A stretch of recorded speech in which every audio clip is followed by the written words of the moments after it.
Saturday morning பிரேக்ஃபாஸ்ட்டுக்கு உப்புமா செய்யலான்னு தான் பிளான் பண்ணியிருந்தேன். ஆனால் வீட்டில் எல்லோரும் இருக்கிறதுனால பூரி உருளைக்கிழங்கு செய்யலான்னு ரெடி பண்ணியாச்சு. மாவு உடனே பிசைஞ்சதுனால கொஞ்சம் ரஃப்பாக இருக்கும். அதனால் எப்பவும் போல் உப்பு எண்ணெய் கூட சேர்த்து சுடுதண்ணி வச்சு லைட்டாக பிசைஞ்சு எடுத்துட்டோம் அப்படின்னா ரொம்ப சாஃப்டாக இருக்கும். ஸோ சுடுதண்ணி வச்சு தான் பிசைஞ்சு எடுத்தேன். ஓரளவுக்கு நல்லா சாஃப்டாக சூப்பராக இருந்தது.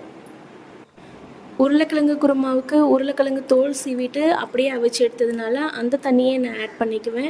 ஸோ நமக்கு அதில் உள்ள சத்துக்கள் எல்லாம் வேஸ்ட் ஆகாது.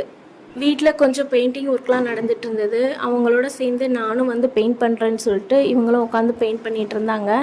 இன்றைக்கி சம்மருக்கு தேவையான ஜூஸ் ஏதாவது போட்டலான்னு சொல்லிட்டு நைட்டே சியா சீட் ஊற வச்சுருந்தேன். கொஞ்சமாக சியா சீட் போட்டுட்டு நன்னாரி சர்பத் தான் ரெடி பண்ணியிருந்தேன். சப்ஜா சீடு யூஸ் பண்ணால் உடம்புக்கு நல்லா குளிர்ச்சி கொடுக்கும். ஆனால் சியா சீடு வெயிட் லாஸ்க்கு நமக்கு ரொம்பவே ஹெல்ப் பண்ணும். என்கிட்ட சியா சீடு இருந்ததுனால சியா சீடை வச்சு நம்ம ஜூஸ் ரெடி பண்ணியாச்சு. வாழ்க வளமுடன்.